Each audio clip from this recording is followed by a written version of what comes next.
जय हिंद साथियों, स्वागत है आप सभी का एक बार फिर से Kumar Gaurav current affair class notes में। और आपका साथ ही आपका सहयोगी आज आपके लिए लेकर आया है 28 जून 2022 के top most important current affair notes, जो आपके सभी कॉम्पिटेटिव एग्जाम की दृष्टि से बहुत ज़्यादा इंपॉर्टेंट हैं। तो आज के हम इस वीडियो में आप सभी से बहुत ही इंपॉर्टेंट क्वेश्चनों पर बात करेंगे और सभी ललन टॉप क्वेश्चनों पर भी चर्चा करेंगे। तो केवल और केवल आपको वीडियो अंत तक देखना है, बहुत ही पेशेंस के साथ और बहुत ही ईमानदारी के साथ इस वीडियो को आपको देखना है, क्योंकि जो इस वीडियो के साथ साथ बना है और इस वीडियो से अपने क्वेश्चन तैयार कर सकता है, वो किसी भी वीडियो से पढ़ सकता है। ठीक है मित्रों, तो इसे पढ़ना थोड़ा कॉम्प्लिकेटेड है, क्योंकि इसे वही व्यक्ति पढ़ सकता है जिसे अपने सपने पूरे करने हैं। तो मित्रों, आज की क्लास आपके लिए बहुत ज़्यादा इंपॉर्टेंट है और कुछ एक्स्ट्रा फैक्टों के साथ आज इस क्लास पर मैं आपसे चर्चा भी करूँगा। ठीक है, तो केवल और केवल आपको वीडियो अंत तक देखनी है और इसके एक्स्ट्रा फैक्ट आपको वीडियो के बीच में और वीडियो के अंत में ही दिख जाएंगे। तो आइए शुरुआत करते हैं। आप क्वेश्चन को देख कर ना जाए, क्वेश्चन की फैक्ट जरूर देखें। ठीक है, अंतर्राष्ट्रीय नाविक दिवस ये प्रत्येक 24 जून को हम मनाते हैं और 2011 से इस दिवस को मना रहे हैं। क्योंकि आप सभी को पता है, क्योंकि हमारा जो व्यापार होता है वो लगभग 90% समुद्री यात्रा से होता है। ठीक है, जिसमें हमें क्या होता है, जहाज़ों का प्रयोग करना होता है और जहाज़ों को चलाने के लिए हम किसकी ज़रूरत होती है, नाविकों की ज़रूरत होती है। तो इनके इस संरक्षण के लिए हमें क्या करते हैं, 25 जून को नाविक दिवस मनाते हैं। ठीक है, क्योंकि हमें सबसे ज़्यादा महत्वपूर्ण कौन है, हमारे लिए नाविक ही होंगे। ये किसके द्वारा संचालित किया जाता है, तो अंतर्राष्ट्रीय समुद्री संगठन के द्वारा इस दिवस को मनाया जाता है। ठीक है मित्रों, अब आप सभी को पता है नाविक रोग ये किसकी कमी से होता है, विटामिन सी की कमी से होता है। और विटामिन सी सबसे ज़्यादा किस मात्रा में पाया जाता है, तो आंवला में सबसे ज़्यादा यह पाया जाता है। ठीक है, सुएज नदी आप सभी को पता है भूमध्य सागर और लाल सागर के मध्य पड़ती है। ठीक है, अब सीन नदी ये इसके किनारे कौन सा शहर बसा हुआ है, तो पेरिस शहर, जो कहाँ पर है, फ्रांस में। बोलगा नदी कहाँ पर है, यूरोप में है। नील नदी, इस पर एक बांध बना हुआ है, इसे आपको याद रखना, काफ़ी इंपॉर्टेंट बांध है जिसे हम आसमान बांध कहते हैं। ठीक है, ये पॉइंट आप सभी लोग याद रखेंगे। अब ये तो हो गया हमारे कुछ ललन टॉप क्वेश्चन जो हमारे इस क्वेश्चन से रिलेटेड थे। अब दिवस की बात आई है तो हम बात करते हैं प्रमुख दिवसों पर। तो जून माह के जितने भी हमारे इंपॉर्टेंट दिवस हैं उन पर एक छोटा सा रिवीजन आपके लिए लगवाऊंगा और 2 मिनट के रिवीजन में आपके सारे के सारे प्रमुख दिवसों को पूर्ण कराऊंगा। आइए शुरुआत करते हैं। तो पहला दिवस आपके सामने ही है, आप सभी को पता है विश्व दुग्ध दिवस हम कब मनाते हैं, प्रत्येक 1 जून को मनाते हैं, जो हाल ही में हमने बनाया था। तेलंगाना दिवस 2 जून को मनाते हैं, क्योंकि तेलंगाना जो 29वां हमारा राज्य बना था वो कब बना था, 2 जून 2014 को। ठीक है, तो ये पॉइंट आप सभी लोग याद रखेंगे। विश्व साइकिल दिवस ये भी हाल ही दिन के दौरान 3 जून को मनाया गया था।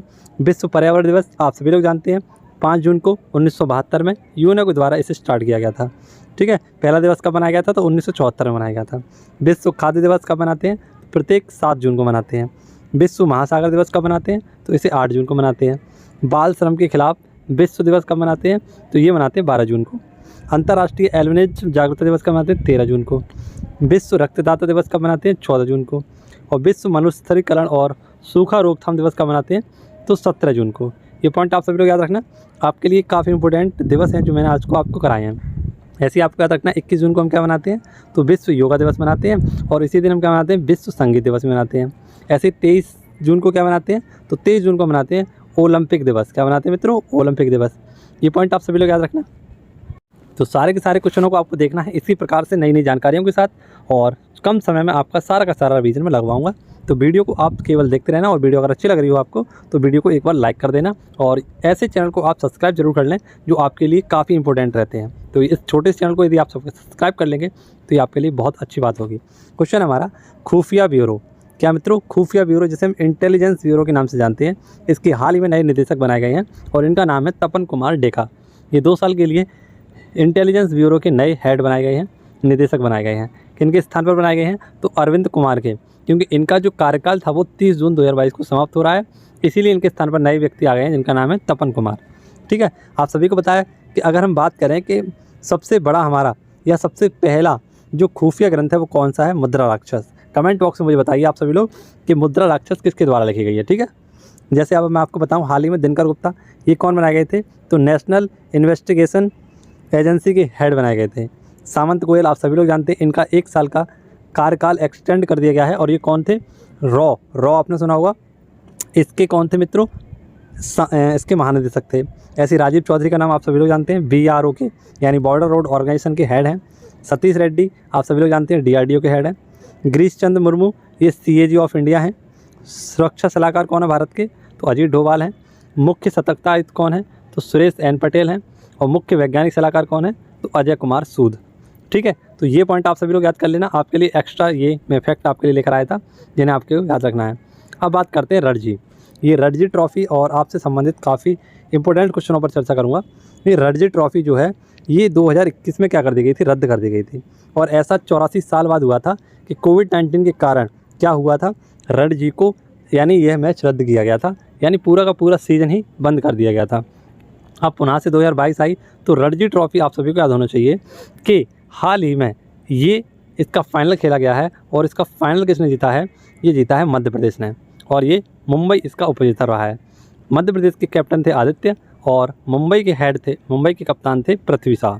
आप सभी को याद होना चाहिए रणजी में आपको दिख रहा है रणजी, ये किससे मिलकर बना है रणजी ट्रॉफ़ी, तो महाराजा रणजीत सिंह जो कि इंग्लैंड की टीम से पहली बार क्रिकेट खेले थे, इसीलिए इनके नाम पर क्या कर दिया गया, रणजी ट्रॉफ़ी, इस ट्रॉफ़ी का नाम रख दिया गया। इसकी शुरुआत कब हुई थी खेलों की, तो 1934 में। और पहला खेल किसके मध्य खेला गया था, तो मद्रास और मैसूर के मध्य खेला गया था, जिसे मद्रास ने जीत लिया था।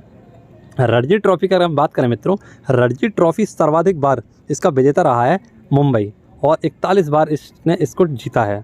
ठीक है, पिछली बार जो हमारा हुआ था 2019 में, ये किसने जीता था, सौराष्ट्र ने। किसने जीता था मित्रों, सौराष्ट्र यानी गुजरात ने जीता था। आपको पता है हाल ही में इसका 5000वां मैच भी खेला गया था और ये 5000वां मैच किस किस के मध्य खेला गया था, तो रेलवे और जम्मू कश्मीर के मध्य है 500वां मैच खेला गया था। तो ये सारे के सारे फैक्ट आपको किससे याद रखने हैं, रणजी ट्रॉफ़ी से याद रखने हैं। कहीं ना कहीं ये क्वेश्चन आपकी परीक्षा में बन सकता है, कहीं ना कहीं ये क्वेश्चन आपकी परीक्षा में पूछा जा सकता है। ये क्वेश्चन भी आपके लिए बहुत ज़्यादा इंपॉर्टेंट है। तो क्वेश्चन नंबर 4 देखिए, और पूछा गया है आपसे क्या, वेदती वर्धा नदी जोड़ो परियोजना किस राज्य की है। तो वेदती वर्धा नदी यह परियोजना कर्नाटक राज्य की है, क्योंकि वेदती नदी कहाँ पर बहती है, कर्नाटक में ही बहती है। अब आपको पता है कि नदी जोड़ो परियोजना चल रही है, जैसे कि केन बेतवा लिंक है ना, ये बजट 2022 में तय किया गया था कि जो हमारी नदियाँ थी उनको एक दूसरे से लिंक करना था, यानी ऐसी नदियाँ जिनका पानी सूख चुका है और उनको छोटी छोटी लिंकों के द्वारा जोड़ने के लिए केन बेतवा लिंक जैसी नदियों को भी जोड़ा गया था। ठीक है, बुलंदशहर और मध्य प्रदेश के मध्य थी जो। अब आपको पता है ऐसी एक और आपके सामने परियोजना सामने आई है, वेदती वर्धा। अब इसका विरोध चल रहा है।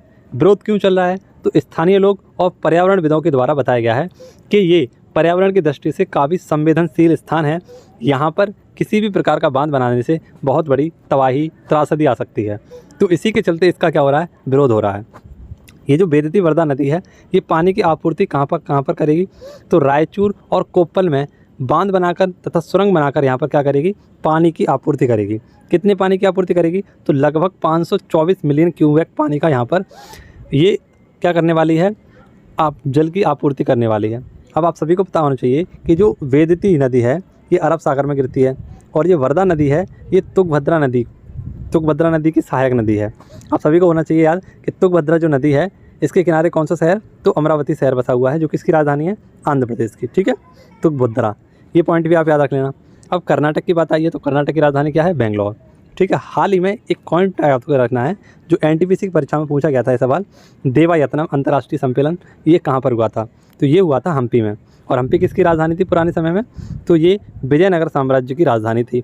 और विजयनगर की स्थापना किसने की थी, हरियर और बुक्का ने। ठीक है, और इसके फेमस शासक कौन थे, तो आप सभी को पता है कौन थे, कृष्णदेव राय। इनकी एक फेमस बुक का नाम क्या है, तो आप सभी को पता होना चाहिए, इनकी फेमस बुक का नाम है आमुक्तमाल्यदा, है ना। तो ये सारे पॉइंट आपको यहाँ पर कनेक्ट करके याद रखने हैं। और हम्पी इसका चित्र भारतीय करेंसी पर 50 रुपये के नोट पर बनी हुई है। ठीक है, अब आप सभी को इस क्वेश्चन को भी याद रखना है। अगला क्वेश्चन को देखते हैं। अगला क्वेश्चन भी आपके लिए बहुत ज़्यादा इंपॉर्टेंट है, पद्मा पुल। तो पद्मा पुल आप सभी लोग जानते हैं, गंगा को बांग्लादेश में क्या कहते हैं, पद्मा के नाम से जाना जाता है। तो हाल ही में वहाँ का सबसे लंबा पुल बनाया जा रहा है, ये पुल नहीं है, पुल है। ठीक है, जो लगभग 6.15 किलोमीटर का होगा। ठीक है, यानी 6 किलोमीटर का होगा लगभग, जो रेल और रोड दोनों का होगा। इसका उद्घाटन हाल ही में 25 जून को किया गया था और यहाँ की मुख्य प्रधानमंत्री शेख हसीना जुल्फोवाले के द्वारा इसका उद्घाटन किया गया था बांग्लादेश ढाका में। ठीक है, इसका स्वयं का खर्चा किया है इन्होंने, स्वदेशी धन खर्च किया, लगभग $3.16 बिलियन यहाँ पर खर्च किया गया है इस 6.15 किलोमीटर के रोड पर, पुल पर। ठीक है, अब ढाका की बात आई है तो ढाका घोषणा पत्र के द्वारा सार्क, आप सभी लोग जानते हैं SAARC, South Asian Association for Regional Corporation, इसकी स्थापना हुई थी 1985 में। इसका हेडक्वार्टर कहाँ पर है, काठमांडू में, काठमांडू नेपाल में। अब कुछ क्वेश्चन देख लीजिए, जैसे कि सबसे लंबा कांच का पुल, ये भी हाल ही में चर्चा का विषय बना हुआ था। ये वियतनाम में 632 मीटर का खोला गया था। सबसे लंबी रेलवे सुरंग ये कौन सी? T49 जम्मू कश्मीर में और लगभग 12.758 किलोमीटर लंबी है। मिताली एक्सप्रेस, बंधन एक्सप्रेस और मैत्री एक्सप्रेस ये भारत और बांग्लादेश के मध्य चलती हैं। एक संप्रति युद्धाभ्यास आपको याद रखना है, भोगो सागर और कॉर्पोरेट युद्धाभ्यास हाल ही में भारत और बांग्लादेश के मध्य हुआ था। पहला बुलेट ट्रेन स्टेशन कहाँ पर तैयार किया गया है? तो किया जा रहा है सूरत, और सूरत कहाँ पर है? गुजरात में। अगला क्वेश्चन बेहद इंपॉर्टेंट क्वेश्चन, और इसमें आपको कुछ चीज़ें बहुत ही सरल तरीके से मैं याद करा दूंगा, और ये दोनों स्थान खाली हैं और इनको भी हम भरने वाले हैं कुछ ही समय में, ठीक है, क्योंकि आपको पता है विंबलडन ओपन हमारा होने वाला है, तो ये हमारे दोनों जगह भरने वाली हैं और हम इसे याद भी कर लेंगे। तो पहला क्वेश्चन देखते हैं हमारा क्या है। गोल्डन अचीवमेंट पुरस्कार ये टेनिस से संबंधित है और टेनिस को बढ़ावा देने के लिए गोल्डन अचीवमेंट पुरस्कार को शुरू किया गया है, और ये हाल ही में पहले भारतीय हैं जिन्हें दिया गया है, जिनका नाम है विजय अमृतराजन। कौन मित्रों? विजय अमृतराज भी कह सकते हैं या विजय अमृतराजन भी कह सकते हैं, ठीक है। अब टेनिस की बात आई है तो टेनिस के हमारे 4 ग्रैंड स्लैम हैं। क्या मित्रों? 4 स्लैम हैं जिन्हें हम किसके द्वारा याद रखते हैं? अफवाह, AFWA, यानी Australian open, French open, Wimbledon open और अमेरिकन ओपन। तो ये क्रम से ही होते हैं। ऑस्ट्रेलियन ओपन सबसे पहले होता है, उसके बाद फ्रेंच ओपन, उसके बाद विंबलडन ओपन और उसके बाद होता है हमारा अमेरिकन ओपन। तो ऑस्ट्रेलियन ओपन इससे साल की शुरुआत होती है, ये जीत लिया गया है। पुरुषों में जीता है राफेल नडाल ने और महिलाओं में जीता है एशले बार्टी। ये एशले बार्टी आपको याद रखना चाहिए कहाँ की हैं? ऑस्ट्रेलिया की हैं, और इन्होंने क्या कर लिया है, हाल ही में 25 वर्ष की उम्र में टेनिस से संन्यास भी ले लिया है, ठीक है। ऐसे ही आपको याद रखना है फ्रेंच ओपन, ये फ्रेंच ओपन भी हाल ही समय हुआ था और इसे जीता है राफेल नडाल ने, और महिला हैं ईगा स्विएटेक, इनके द्वारा जीता गया था। और 27 तारीख से यानी कि कल से जो हमारा विंबलडन ओपन था इसकी भी शुरुआत कर दी गई है, और इसका भी जब फाइनल होगा तो हम आपको बता देंगे, ये हम जगह भर देंगे और पुनः से इस क्वेश्चन का रिवीजन कर लेंगे, ठीक है। तो जितने भी मेरे साथी हैं इस क्लास के क्लासिफिकेशन को समझ चुके होंगे, इस क्लास का आप सभी लोग लेवल समझ चुके होंगे कितना हाई है, और आप सभी के लिए काफ़ी इंपॉर्टेंट लेवल है ये, जो आपको परीक्षा के लिए खोपड़ी में छेद करने के लिए बहुत महत्वपूर्ण होगा। ये क्वेश्चन पॉइंट आप याद रखना, ये सारे के सारे पॉइंट आपको याद रखने हैं, जिससे कि आप सभी लोग अपनी परीक्षाओं को अचीव कर सकें, अपने एम को अचीव कर सकें, ठीक है। तो आप सभी को याद रखना है मैक्सिको ओपन, ये भी किसने जीता था? राफेल नडाल ने ही जीता था। तो ये क्वेश्चन भी मुझे मिला था, इसे भी आप कर लेना याद। मैक्सिको ओपन किसने जीता था? राफेल नडाल ने। क्वेश्चन नंबर 7 है आपके सामने, काफ़ी इंपॉर्टेंट ये भी क्वेश्चन है। राष्ट्रीय MSME पुरस्कार, तो हाल ही में राष्ट्रीय MSME पुरस्कार दिया गया है। सबसे पहले समझते हैं MSME, तो medium small and minimum enterprises, सूक्ष्म लघु एवं मध्यम मंत्रालय, इसके मंत्री कौन है? नारायण राणे। तो ऐसा ही एक पुरस्कार दिया गया है राष्ट्रीय MSME पुरस्कार, इसकी शुरुआत की गई है, और इसमें पहला स्थान राज्यों में मिला है किसे? उड़ीसा को, सेकंड राज्य मिला है अपने बिहार को, और तीसरा स्थान मिला है हरियाणा को, ठीक है। अगर हम शहरों में बात करें तो शहर में बिरूनगर है, ये तमिलनाडु में, एक करौली राजस्थान में है, और कालाहांडी आप सभी लोग जानते हैं जहाँ पर भुखमरी से लोगों की मृत्यु हो जाती है, वह कहाँ पर है? उड़ीसा में, ठीक है। ये तीसरे स्थान पर रहा है राष्ट्रीय MSME पुरस्कार के लिए। अब कुछ राज्य हैं जो मैंने आपके लिए लिखे हैं, अलग है हमारी क्लास से थोड़ा सा रिवीजन ये, तो इसे आप देख लेना, आपका एक ना एक क्वेश्चन बन ही जाएगा। जैसे जल पुरस्कार हाल ही में दिए गए थे, इसमें पहला किसे दिया गया था पुरस्कार? उत्तर प्रदेश को, सेकंड दिया गया था राजस्थान को, और तीसरा दिया गया था छत्तीसगढ़ को। ऐसी वन रिपोर्ट में अगर हम बात करें, पहले स्थान पर कौन है? मध्य प्रदेश, सेकंड स्थान पर अरुणाचल प्रदेश और तीसरे स्थान पर है छत्तीसगढ़। ऐसी फल उत्पादन में पहला अग्रणी राज्य कौन सा है? आंध्र प्रदेश, और सब्जी उत्पादन में पहला अग्रणी राज्य है यूपी, यानी अपना उत्तर प्रदेश।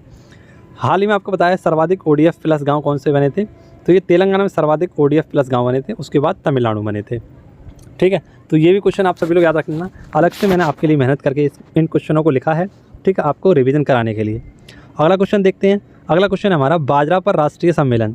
तो बाजरा पर राष्ट्रीय सम्मेलन हाल ही में नई दिल्ली में किया गया है, और प्रहलाद सिंह पटेल के द्वारा इसे आयोजित किया गया था, और इसकी थीम रखी गई है next future super food for India.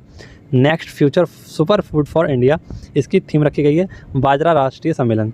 आपको पता है बाजरा का राष्ट्रीय वर्ष कौन सा है? 2023।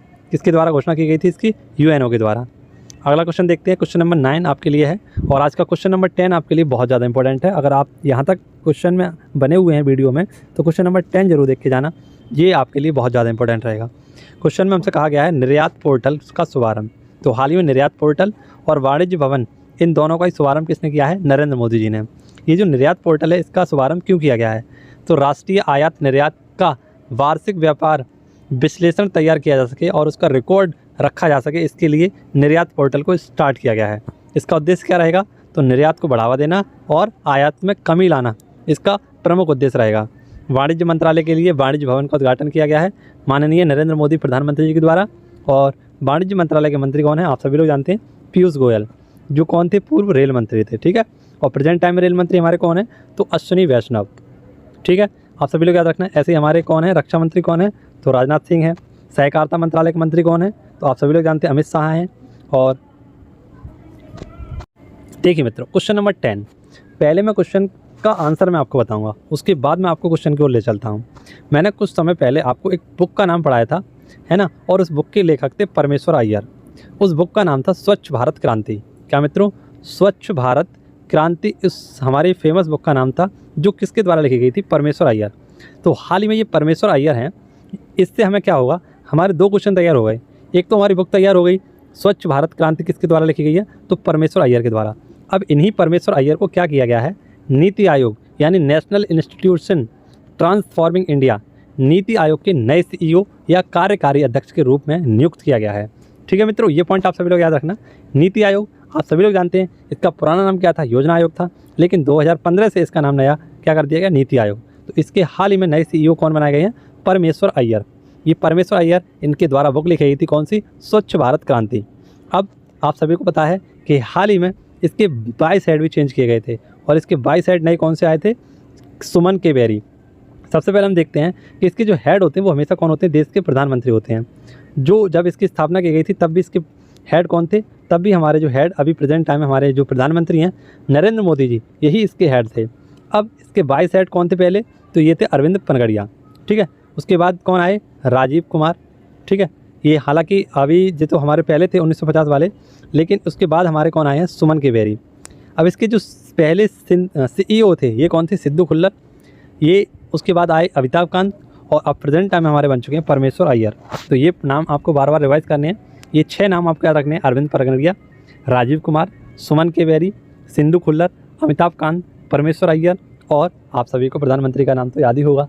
तो ये हमारे क्वेश्चन और ये नाम आपको किससे याद रखने हैं, नीति आयोग से। कहीं ना कहीं ये क्वेश्चन आपसे पूछ लिए जाएंगे।